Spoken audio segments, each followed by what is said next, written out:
అయిపోయే లోపల దేవుడు నీకు ఆ విషయాన్ని బయలుపరచును గాక. హల్లెలూయా, హల్లెలూయా. ఓకే, ఈ రోమీయులకు రాసిన పత్రిక 12వ అధ్యాయంలో పౌలు ఇంత చక్కని మాట ఎందుకు మాట్లాడో ఒకసారి ఆలోచిద్దాం. వీరు ఈ లోక మర్యాదను అనుసరింపక, ఏ మర్యాద అంటే లోకంలో ఏ మర్యాద ఉంటే చెప్పండి. మర్యాద అనే పదము దాదాపు మర్చిపోయినట్టు అయిపోయింది. మర్యాద అనే పదము చెప్పండి. మర్యాద అనే పదం దాదాపు మర్చిపోయింది. ఆ జమానాల్లో నాన్న చూస్తే గడగడగా ఉడికి కొడుకులు పిల్లలు. ఈ కాలంలో hi hi dad, come on come on say hi. మా నాన్న చూస్తే భయం వేసేది చిన్నప్పుడు, ఎప్పుడు దెబ్బతిల్లే కానీ భయం వేసేది. ఒకవేళ ఈరోజు నాన్న హాయ్ హాయ్ డాడ్ నేను కూడా ఇవ్వండేమో. ఓకే, కారణం ఏంటి? The culture getting change accordingly we are going on the same way. That's the problem. సంస్కృతి ఎలా వెళ్ళిపోతుందో దేవుని వాక్యం కలిగినాక కూడా మనం అదే వెళ్ళిపోతున్నాం మళ్ళా. అందుకోసమే లోక మర్యాదను అనుసరింపకూడదు అంటారు ఇక్కడ. ఎందుకు అనుసరింపకూడదు? ఎందుకు లోకాన్ని మర్యాదను అనుసరింపకూడదు? ఎందుకు చెబుతున్నాడు ఈ మాట? ఒకసారి యోహాను రాసిన మొదటి పత్రిక 2వ అధ్యాయం వెళ్దాం. యోహాను రాసిన మొదటి పత్రిక 2వ అధ్యాయము.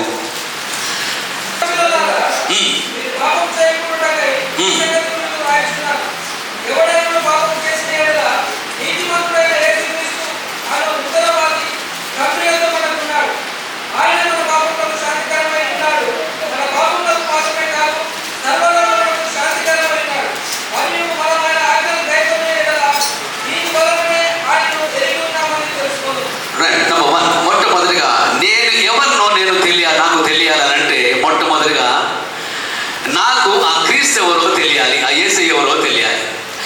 యేసయ్య నామములో శక్తి ఉన్నదయ్యా, యేసయ్య నామములో శక్తి ఉన్నదయ్యా. నమ్మితే చాలు నీవు పొందుకుంటావు శక్తిని, నమ్మితే చాలు నీవు పొందుకుంటావు శక్తిని. యేసయ్య నామములో ఎక్కడుంది? ఎక్కడుంది? అది ఎప్పుడు తెలుస్తుంది మనకు? ఎప్పుడు పొందుకుంటాం? పాటలోనేనా? నమ్మితే చాలు పొందుకుంటాం. యేసయ్య గురించి ఎంతమంది తెలుసండి ఇక్కడ ఉన్న వాళ్ళకి? ఓకే, యేసయ్య తెలిసిన వాళ్ళు యేసయ్య నామములు అని పాడితే శక్తి వచ్చేస్తుందా? ఎప్పుడు వస్తుందంట? నమ్మితే చాలు. అంటే యేసును తెలుసుకుంటే సరిపోదు, యేసును నమ్ముకోవాలి. యేసు నమ్ముకుంటే కదా నీవెవరో నీకు తెలిసేది. ధర్మశాస్త్రాన్ని చదివినంత మాత్రాన పౌలుకు తానెవరో అర్థం కాల. తను అనుకుంటున్నాను ఒకటే, నేను వాళ్ళు వీళ్ళు కాదు, గమలీయేలు పాదాల దగ్గర ధర్మశాస్త్రాన్ని పఠించాను, ఇందులో ప్రావీణ్యత గలవాడను కనుక ఎవరైనా సరే ధర్మశాస్త్రం విరుద్ధంగా ఏమైనా చేశారా వాళ్ళని చెరసాలను జైల్లో పెట్టేస్తారని చెప్పేసి క్రీస్తుని గురించి ప్రకటించే వారిని జైల్లో పెట్టించడం, అవసరమైతే వారి మరణానికి సంబంధించడం, ఇలాంటి గొప్ప పని చేసుకుంటూ వెళ్తున్నాను. కారణం ఏంటంటే సౌలుకే తెలియదు ఆ యేసు ఎవరో. ధర్మశాస్త్రం తెలిసినంత మాత్రాన పర్సనల్ వ్యక్తిగతంగా సౌలుకు ఎవరు యేసు ఎవరు తెలియలే. ఎప్పుడు తెలిసాడు అని అంటే దమస్కుకు వెళ్ళే మార్గంలో అపొస్తలుల కార్యం 9వ అధ్యాయంలో వెళుతున్నప్పుడు అకస్మాత్తు ఒక స్వరం వినిపించి, సౌలా సౌలా నీవేళ నన్ను హింసించుతున్నావంటే ఎవరు ప్రభువా నీవు అన్నాడు. అన్నప్పుడు ఏమన్నాడు యేసయ్య? నేను నీవు హింసించుతున్న యేసును. చెప్పండి, నేను నీవు హింసించుతున్న యేసును. ఇక్కడున్న కొంతమందితో ఆయన ఈ విధంగా మాట్లాడబోతున్నాడు. యేసు పేరు తెలుసు, అర్థమవుతుందా? యేసు పేరు తెలుసు, కానీ యేసు పేరు తెలిస్తే సరిపోదు, యేసు గురించిన కథలు తెలిస్తే సరిపోదు, యేసు పేరు పెట్టే సరిపోదు. ధర్మశాస్త్రం తెలిసినంత మాత్రాన సౌలును దేవుడు పరిశుద్ధంగా పరిగణించిన కారణం ఏంటంటే హత్యలు చేస్తూ ఉన్నాడు, క్రీస్తును ప్రకటించే వారిని హింసిస్తూ ఉన్నాడు. అందుకే దమస్కు వెళ్ళే మార్గంలో ఎప్పుడైతే మాట్లాడుతూ నీవు హింసిస్తున్న యేసునని చెప్పాడో దబాల వెంటనే సౌలు నేల మీద పడిపోయాడు. అప్పుడు అతని జీవితం మారిపోయింది. యేసు ఎవరో తెలిసింది. హల్లెలూయా, హల్లెలూయా. కనుక యేసు అని తెలిస్తే సరిపోదు, యేసు ఎవరో నీకు ఈ రోజున తెలియాలి.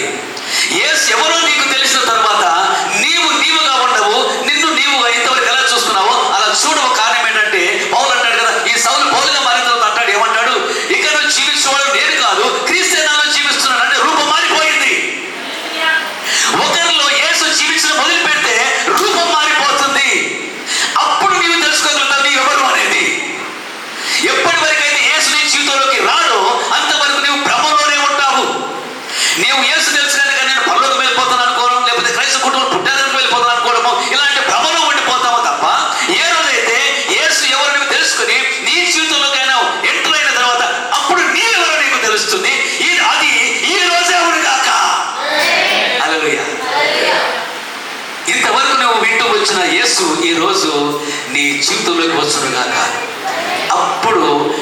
నీవు చూసుకునే స్టైల్ మారిపోద్ది. ఎంతమంది భయంకరంగా నేను చూశాను. వారి జీవితాలు మారిపోయిన తర్వాత బైబిల్ గ్రంథం పట్టుకొని హింసలు పొందుతూ అనేక మంది చేత అవమాన పాలవుతూ దెబ్బలు తింటూ స్వాత ప్రకటించగలుగుతున్నారు. ఒకప్పుడేమో స్వాత ప్రకటించే వారిని హింసించిన వాళ్ళు, సంపడానికి బయటలు చేసిన వారు, అలాంటి వారు ఈ రోజున శ్రమలు పడుతూ హింసింపబడుతూ కూడా స్వాత ప్రకటిస్తూ ముందుకు వెళుతున్నారు. కారణం ఏంటి?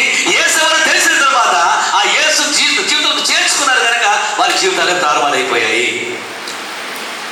మొట్టమొదటిగా నీవెవరు నీకు తెలియాలి అంటే యేసు నీ లైఫ్లోకి రావాలి. అందరూ చూస్తున్నారు, అందరూ చెప్తున్నారు. ఎంతమంది ఈ రోజున నాకు యేసయ్య ఎవరో తెలియాలి అనుకుంటున్నారు? అంటే ఇదే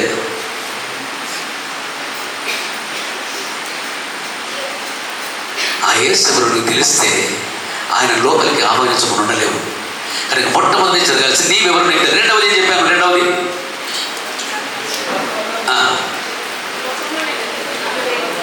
లోకములో వై యామ్ ఐ హియర్? ఈ ప్రశ్నకి ఎంతమంది ప్రాక్టికల్ జవాబు చెప్పగలరు? మీరు చెప్పండి. ప్రాక్టికల్ ఆలోచిద్దాం. ఓకే, స్పిరిచువల్ కాదు, ప్రాక్టికల్ ఆలోచిద్దాం. ఎంతమంది రెడీగా ఉన్నారు? అసలు ఎందుకు రావడం లోకంలో అండి? ఏమో నాకేం తెలుసు, పుట్టిన ఉన్నా అంతే తప్ప ఏమో చెప్పగలం. కొంతమంది ఎందుకు ఉన్నామో మనకే తెలీదు. అవునా కదా?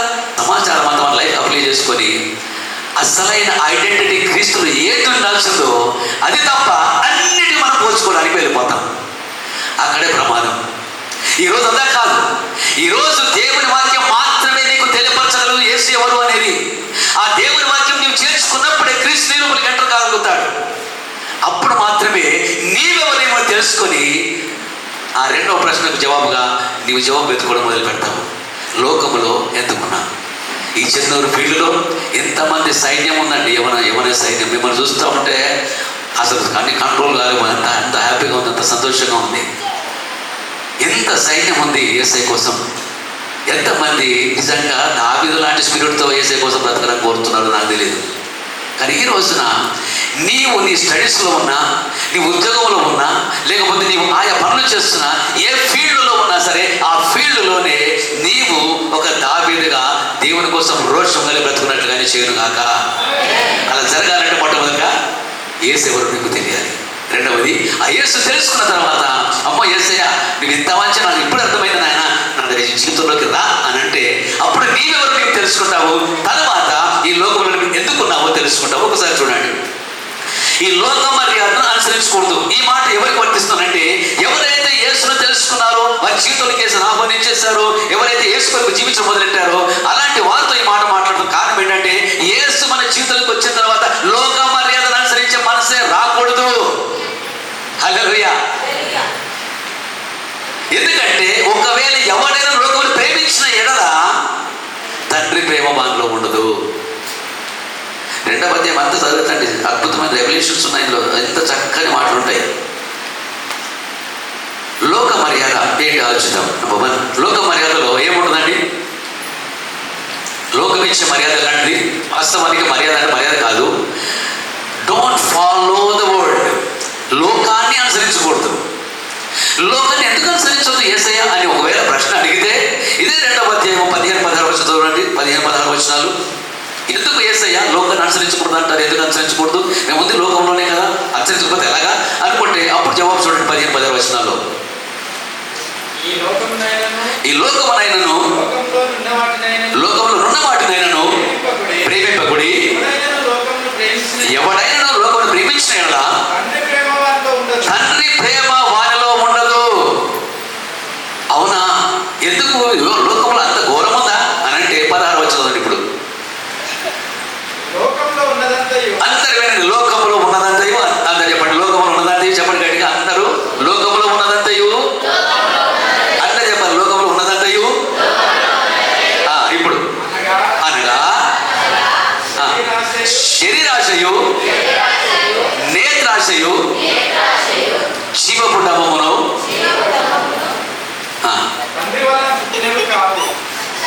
ఎవరి వల్ల పుట్టినవి కావి? పరమ తండ్రి అయిన దేవుని వల్ల పుట్టినవి కావి. అవునా? ఆ తర్వాత ఇవి లోక సంబంధమైనవే. ఈ రోజు యేసు నీ జీవితంలోకి ఎంటర్ అయితే నీవెవరో నీవు తెలుసుకున్నావు కనుక అప్పుడు ఈ లోకంలో నీవు ఎందుకున్నావు నీకు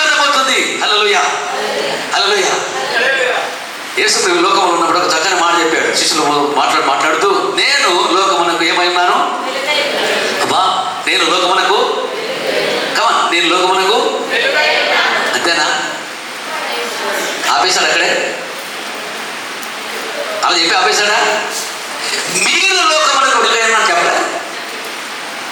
ఎందుకలా చెప్పుంటాడు అని అంటే, యేసు ఎవరో తెలుసుకున్న నీవు, ఆయన వెలుగైనా అని తెలుసుకున్న నీవు ఎప్పుడైతే స్వీకరించేస్తున్నావో ఆ వెలుగే నీ ద్వారా లోకానికి ప్రతిబింబిస్తుంది కనుక నీవు కూడా లోకానికి వెలుగే. మరి లోకానికి వెలుగు ఇవ్వాల్సిన మనము ఈ లోక మర్యాదను అనుసరించడానికి ఎలా ఒప్పుకుంటాము? అందుకోసమే మన జీవితాల్లో ఖచ్చితంగా వేరుగా ఉండాలి, మన జీవిత విధానాలు వేరుగా ఉండాలి, మన ఆలోచన విధానాలు వేరుగా ఉండాలి. కారణం ఏంటంటే నీలో ఎవరున్నారో తెలుసా? యేసే ఉన్నాడు. హల్లెలూయా, హల్లెలూయా. వెలుగులో ఉన్నటువంటి వారు చీకటి సంబంధమైన వాటిని చేరు. ఈ అదే మాటలు ఉన్నాయి ఇందులో. కనుక ఎన్నో శ్రేష్టమైన మాటలు ఇందులో పొందపరచబడ్డాయి. కనుక ఈ రెండో మాటగా నేను లోకంలో ఎందుకున్నాననే విషయం ప్రస్తావిస్తూ ఉండగా పరిశుద్ధాత్మ నీతో మాట్లాడుతూ ఉన్నప్పుడు you have to understand why you are in this world. ఈ లోకంలో నువ్వు ఎందుకున్నావు అని అంటే ఆయన అంటాడు కదా, నేను ప్రారంభించిన దాన్ని నీవు కొనసాగించడానికి. యేసు ఈ లోకానికి ఎందుకు వచ్చాడు? కేవలం రక్షణ నుంచి వెళ్ళిపోవడం కదా? కాదే, రాజ్యమును స్థాపించడానికి. ఆ రాజ్యం స్థాపిస్తే సరిపోతుందా? ఆ రాజ్యము నీ ద్వారా విస్తరించబడాలి. నీవే ప్రాంతంలో ఉన్నావో సరే, ఆ ప్రాంతంలో నీవే ఒక వెలుగువై అనేకులను ఆ వెలుగులోకి ఆకర్షించడం వల్ల దేవుడు రాజ్యంలోకి అనేకులను తీసుకురావాలి. అలాంటి నీవే ఇంకా లోకంలో లోకానుసారంగా జీవిస్తున్నావు అనుకో, యేసు నీలో లేడని అర్థం. అందుకే ఈరోజు వెలుగై ఉన్న యేసు నీ లోపలికి రావాలంటే మొట్టమొదటిగా యేసు ఎవరిని అర్థం చేసుకొని యేసయ్య నా జీవితంలోకి రా అని మొదటిగా నీవు ఆహ్వానించాలి. అప్పుడు ఈ లోకంలో నీవు ఎందుకున్నావు నీకు అర్థమవుతుంది. చిన్నగా ఉన్నప్పుడు ఒక కాంపౌండ్లో ఈ అంట్లు తోముతా ఉన్నప్పుడు వీళ్ళు మా అక్క వాళ్ళు అమ్మ వాళ్ళు తోముతా ఉంటే బురద నల్లగా విధంగా అయితే అప్పుడు అకస్మాత్తుగా అప్పుడప్పుడు బయటకు ఒక పురుగు వచ్చేది. చూస్తే భయం వేసింది నాకు. అప్పుడు బురదలోంచి దేనిలోంచి బురదలోంచి దేనిలోంచి రోజు తిరగడమ్మా దేనిలోంచి వచ్చేది? బురదలోంచి వచ్చేది. కానీ మనం మొక్క కడుపున చెడిపోదు, కానీ అది మాత్రం ఏ చెడులు కూడా బయటకు వచ్చేది. అది ఉండేది దేంట్లో బయటకు వచ్చినప్పుడు ఎంత ఫ్రెష్గా ఉంటుందో సబ్బు పెట్టి కడిగినట్టే. ఏంటా పురుగు? నాకు తెలిసి దాని పేరు కుమ్మరి పురుగు. అదేనా? కరెక్ట్. అబ్బా కుమ్మరి పురుగు, కనీసం కుమ్మరి పురుగు నాకు పారిపోకుంటే బాగుంటుంది యేసయ్యా అని మనలో కూడా అలాంటి ఆశ పుట్టును కాక. ఎందుకంటే లోకంలో ఉన్నదంతా శరీరాశ, నేత్రాశ, జీవపుటము, ఇవన్నీ కూడా ఆ పరలోకపు తండ్రి చేత కలిగినవి కావు. అవి లోక సంబంధమైనవి. లోకంలో ఉండే ఈ బురదలో మనం ఉంటున్నప్పుడు బురద మనకు అంటుకోకుండా జీవించాలంటే మొట్టమొదటి నీవెవరో నీకు తెలియాలి. నీవెవరో నీకు తెలియాలంటే ఆ యేసు ఎవరో నీకు తెలియాలి. యేసు ఎవరో తెలుసుకున్న తర్వాత నీ జీవితంలోకి నీవు ఆహ్వానించాలి. ఆహ్వానించినప్పుడే నీ జీవితంలో పరివర్తన ప్రారంభమైనప్పుడు అప్పుడు ఈ లోకంలో నీవు ఎందుకుంటున్నావు నీకు అర్థమవుతుంది. లోకంలో బురదలో ఉన్న బురద అంటకుండా చూసుకోవటమే కాదు, మిగతా వాళ్ళని బురద నుంచి బయటకు తీసుకెళ్ళి పని మొదలు పెడతావు నీవు. ఎందుకంటే ఆ యేసులో ఉన్నప్పుడు ఆయన క్వాలిటీస్గా దేవుడికి సాయం చేయడం కాక, లేకపోతే ఇంత దూరం ప్రయాసంలో వచ్చింది కూడా వేస్ట్ అయిపోతుంది కదా. మొట్టమొదటిగా నేనెవరో నాకు తెలియాలి. రెండవదిగా ఈ లోకంలో నేను ఎందుకున్నానో తెలియాలి. తెలిసిన తర్వాత మూడవదిగా నేను ఎవరితో ఉంటే అప్పుడు దేవుని చిత్తం నెరవేర్చగలను. నేను ఎవరితో ఉండాలి? దేవుని పని జరగాలంటే, దేవుని రాజ్యం జరగాలంటే నీ స్వంత ప్రణాళికలతో అస్సలే పనిచేయవు. కారణం ఏంటంటే ఎగ్జాంపులే, అక్కడ ఉన్నటువంటి వాళ్ళందరూ కూడా సౌలు ఏమో దాచుకున్నాడు, సౌలు దగ్గర దాచుకున్నాడు, వీళ్ళు దాచుకుంటా ఉన్నారు, గొల్లెలు బయటకు వస్తారు. కారణం ఏంటంటే వీళ్ళంతా స్వంత స్ట్రాటజీస్ మీద ఆధారపడుతూ ఉన్నారు. యుద్ధానికి దిన వెళ్ళాలి అలవాలి అంతవరకే తెలుసు వీళ్ళకి. కానీ అసలైనటువంటి యుద్ధంలో ఆ యుద్ధం చేసిన దేవుడు అన్న విషయం మర్చిపోయారు వీళ్ళు. ఎప్పుడైతే ఈ విషయం తెలుస్తుందో అప్పుడు నీ లైఫ్ స్టైల్ మారిపోతుంది. హల్లెలూయా, హల్లెలూయా, హల్లెలూయా. నేను ఎవరితో ఉన్నాను అనేది ముఖ్యం. ఈరోజు ఈ ప్రశ్నకి ఎంతమంది జవాబు చెప్తారు? నువ్వెవరితో ఉన్నావు? యేసుతో ఉన్నావా? దానికి కౌంటర్ ఎవరిగా ఆపోజిట్ ఎవరు? యేసుతో ఉన్నావా? ఎంతమంది చేస్తూ ఉన్నారు? నేను రోజే చెప్పాలి. ఎంతమంది చేస్తూ ఉన్నారు? ఎట్లీస్ట్ నమ్మితే చెప్పు. ఇప్పుడు వీళ్ళు గట్టిగా చెప్తారా? వీళ్ళు గట్టిగా చూద్దాం. ఎంతమంది చేస్తూ ఉన్నారు? కొంచెం హార్ట్ మీకు మీరు చెప్పండి. ఇప్పుడు చెప్పరా? ఎంతమంది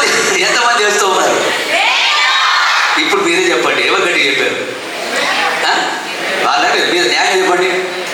ఇప్పుడు మీరు చెప్పండి. మీరు చెప్తా ఉంటే సాధారణ ఇది ఎక్కడ లేని మంట మండిపోవాలి అని కొనుక్కుంటారు. ఏసై ఎంతమంది ఇక్కడ ఉన్న వాళ్ళు? నేను ఎంతమంది చేస్తూ ఉన్నారు? వా స్తోత్రమైన. మీరు చెప్పండి ఇప్పుడు, ఏసుతో ఎంతమంది ఉన్నారు? ఇంకా వీళ్ళు డామినేట్ చేస్తూ ఉన్నారు. అంటే ఏదో కొంచెం తక్కువైంది. ఏం తక్కువైంది? నోరు పని చేస్తుంది కానీ స్పిరిట్ పని చేయడం. అది ప్రాబ్లం. ఇప్పుడు స్పిరిట్తో చెప్తాం. ఎంతమంది చేస్తూ ఉన్నారు? మళ్ళీ ఒకసారి ఎంతమంది చేస్తూ ఉన్నారు? ఇప్పుడు కొంచెం కష్టం. మీరు చెప్పండి, ఎంతమంది చేస్తూ ఉన్నారు? మీరు ఏం తింటున్నారమ్మా? వాళ్ళ కూడా కొంచెం పెట్టండి. ఎంత గట్టి నోరు తెచ్చి చెప్పిన సార్ వినపడలేదు. యేసుతో ఉన్న వారలారా, హల్లెలూయా, యేసుతో ఉన్న వారలారా, యేసుతో ఉన్న వాళ్ళు ఎక్కడ ఉండాలి, ఎక్కడ ఉండకూడదు? మీరు చెప్పండి ఇప్పుడు. అట్టగడక ఫాస్ట్. యేసుతో ఉన్న వాళ్ళు ఎక్కడ ఉండొచ్చు, ఎక్కడ ఉండకూడదు?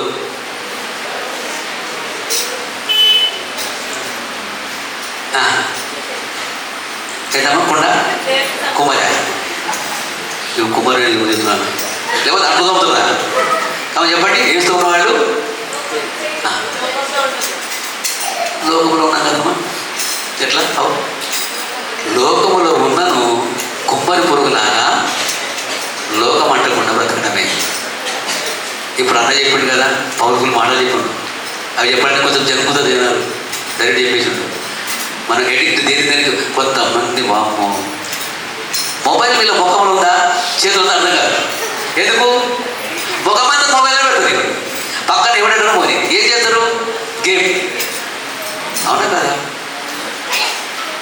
ఒక్కసారి నీకు ఈరోజున పరిశుద్ధాత్మ జ్ఞాపకం చేస్తూ ఉన్నాడు.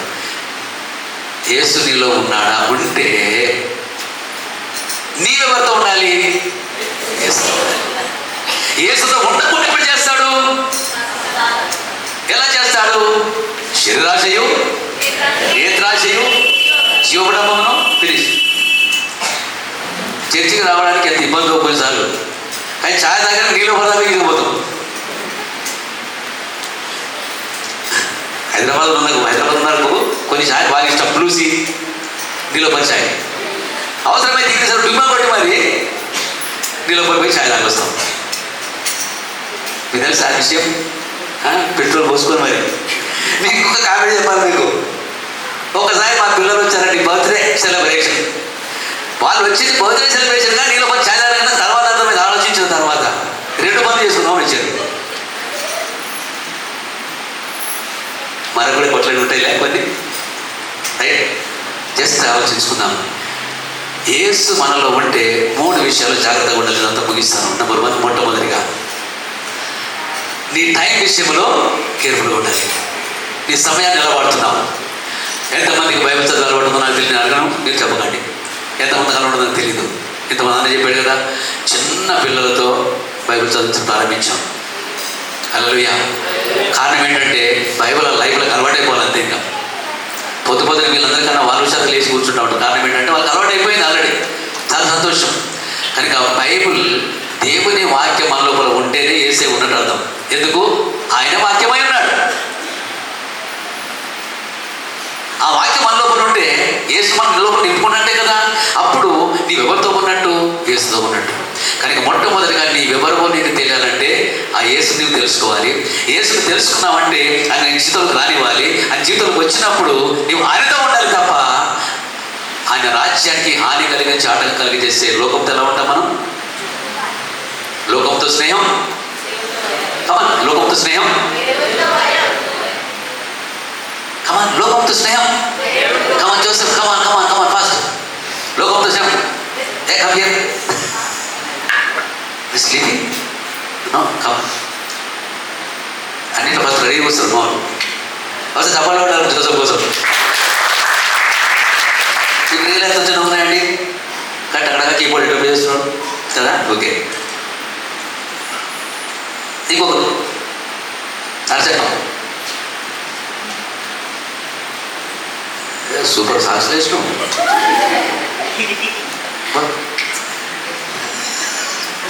ఓకే, ఏ మనోడు ఇలాంటి అన్ని చేస్తున్నాను అట్రాక్ట్ చేసే ప్రయత్నం చేస్తున్నాడు. ఓకే, ఈ మనోడేమో సింపుల్ కీబోర్డ్ మీద చేతులు పెట్టాలి. ఈయన స్టేటస్లో కొంతమంది చూసుంటారు మీరు, నా స్టేటస్లో పోషం నడిపిస్తాడు. నా బలం అంతా నేను వాడుతుంటే బలమే లేని కనబడతారు కదా, ఎంత బలంగా వాడతారో చూసారు మీరు. ఇప్పుడు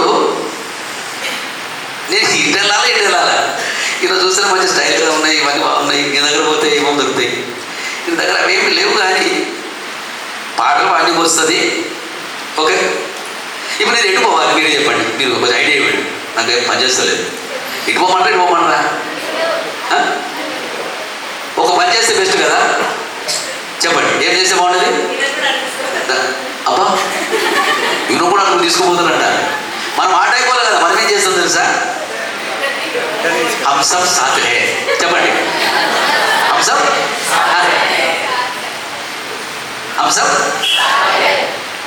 అప్పుడు ఏసేయమంటాడు, हम सिर्फ लात है అని ఒక తల్లు అంటాడు. అవునా కాదా? లాత్ మారిగా అని. ఎందుకనంటే ఈ చేయి పట్టుకున్నప్పుడు ఏసేకు నోవే, పట్టుకుంటే ఈ చేయి పట్టుకోవాలి లేదా ఈ చేయి పట్టుకోవాలి, పట్టుకుంటే ఏసేని పట్టుకోవాలి లేకపోతే లోకాన్ని పట్టుకోవాలి. రెండు కావాలనంటే ఎటు కాకుండా పోయే ప్రమాదం ఉంది. కనుక ఈరోజు నీవెవరో నీకు తెలియాలంటే ఏసెవరో నీకు తెలుసుకోవాలి. ఏసెవరో నువ్వు తెలుసుకుంటే ఆయన లోపలికి రా యేసయ్యా అని ఆహ్వానించాలి. అలా ఆహ్వానించితేనే ఈరోజు ఇక్కడ నుంచి నూతన ఆశీర్వాదాన్ని పొందుకొని వెళ్తావు. ఎప్పుడైతే నీవు ఆయన ఆహ్వానించేస్తా వచ్చిన తర్వాత ఖచ్చితంగా ఆయన అంటు పెట్టుకొని ఆయనతో ఉంటావు, లోకముతో ఉండవు. లోకంలో ఉంటావు కానీ లోకముతో ఉండవు. అర్థమవుతుందా? కనుక బిడ్డలారా, మిమ్మల్ని అందరినీ ఎంకరేజ్ చేస్తావు. ఈ రోజున నీ లైఫ్లో సాతాను గడగడలాడే ఒక తీర్మానం చేసుకుని వెళ్ళాలి. ఇక్కడ నుంచి వెళ్ళినప్పుడు ఇట అట, సింపుల్ ఇట అట, చెప్పండి ఇట అట తీర్మానం చేసుకోవాలి. That's all. అంతకుమించి ఏంటి అక్కర్లా. ఎందుకు? ఫస్ట్ ఆఫ్ ఆల్ నీవెవరో నీకు తెలియట్లేదు. నీవెవరో నీకు తెలియాలంటే ఆ యేసెవరో నీకు తెలియాలి. యేసెవరో తెలిసిన తర్వాత సౌలు వదిలిపెట్టలే, పౌలుగా మారిపోయి చివరికి ఆయన కోసం తన ప్రాణం అర్పించాడు. మీరు కూడా అలాగే ఆయన కోసం జీవించగలరు. కనుక నీవెవరో నీకు తెలియాలి, ఈ లోకంలో నువ్వు ఎందుకున్నావో తెలియాలి. మూడవదిగా ఎవరితో ఉన్నావో తీర్మానం చేసుకోవాలి. God bless you. వీళ్ళకోసం కూడా సరే. ఈ సమయంలో కొద్ది క్షణాలు మనం కళ్ళు మూసుకుందాం. ఎవరికి వాళ్ళు దయచేసి నిద్రపోకండి, కళ్ళు మూసుకుంటే నిద్రపోవడం కాదు. కళ్ళు మూసుకొని ఉన్నప్పుడు కొన్ని నిమిషాలు మీకు అవకాశం ఇస్తాను. ఎవరికి వారు ఆలోచించుకోండి. నిజమే, నేను ఎవరు నాకు అర్థమైందా? ఒకవైపు వాక్యంలో రాయబడింది, మీరు రాజులైన యాజక సమూహం అని. మనం రాజులమని యాజకుల లాంటి అలా గొప్ప స్థాయిలో ఉన్నవారిగా వాక్యం చెబుతుంటే అవేమి మనకు తెలియనట్టుగా పట్టనట్టుగా ఒకవేళ జీవిస్తున్నామేమో. కనుక అలాంటి జీవితానికి మనం స్వస్తి చెబుదాం. ఎందుకంటే నీ డిగ్నిటీ ఏంటో నీకు తెలియాలి. ఆ డిగ్నిటీకి తగ్గట్టుగా నీ లైఫ్లో కొనసాగించుకోవాలంటే ఈరోజు మొట్టమొదటి ప్రశ్నకు జవాబు నీవెవరో నీకు తెలియాలి. నీవెవరో నీకు తెలియాలనంటే సౌలుకి ఎప్పుడు తెలిసింది? యేసే తను పరిచయం చేసుకున్నప్పుడు. నీకు కూడా యేసే తను పరిచయం చేసుకుంటున్నాడు. ఇవన్నీ తెలుసుకుంటే ఖచ్చితంగా అప్పుడు సౌలు తన జీవితాన్ని ఆయన సమర్పించుకున్నట్టుగా నీవు కూడా ఆయన జీవితాన్ని సమర్పించుకోగలవు. నీ హృదయంలో ఆయన ఆహ్వానించగలుగుతావు. అప్పుడు నీకు అర్థమవుతుంది ఈ లోకంలో నువ్వు ఎందుకోసం ఉంటున్నావు, ఎవరితో ఉండాలి. ఈ రెండు ప్రశ్నలకు జవాబు నీకు అర్థమైపోతుంది. కనుక కొద్ది క్షణాలు మౌనంగా ఉన్నప్పుడు దయచేసి ఎవరు కూడా ఇటువంటి చూడకుండా ఆయన సందులో మోకరిస్తాం. జస్ట్ వెళ్ళిలో అందరూ కూడా ఆయన సందులో మోకరిద్దాం. మోకరించినప్పుడు జస్ట్ ఫ్యూ సెకండ్స్ మాత్రమే నీళ్ళు హృదయంలో ప్రేరణ కలుగుతూ ఉన్నా, ఒకవేళ దేవుడు నీతో మాట్లాడుతూ నిజమే నా ఐడెంటిటీ నేను చూడలేకపోతున్నాను, గుర్తించలేదు ఇంతకాలం. దేవుడు ఎంత గొప్పవాడిగా ఉండడానికి పిలుచుకున్నాడు, తన కుమారుగా చేసుకొని పిలుచుకున్నాడు. కానీ యేసయ్య పేరు మాత్రం తెలుసుకుని సంతృప్తితో బ్రతుకుతున్నా అలా కాదు. ఆ యేసు ఎవరు నేను తెలుసుకుని నా చేతులకు ఆయన ఆహ్వానించుకోవాలి. ఆయన ఆహ్వానించుకుంటేనే తప్ప నిజంగా నేను ఆయన తెలుసుకుని ఆయనతో జీవించలేను. ఈ లోకంలో ఎందుకు జీవిస్తున్నాను కూడా నాకు అర్థం కాదు. ఎప్పుడైతే అర్థమవుతుందో అప్పుడు ఆయనతోనే జీవించాలని తీర్మానం చేసుకోగలుగుతాం.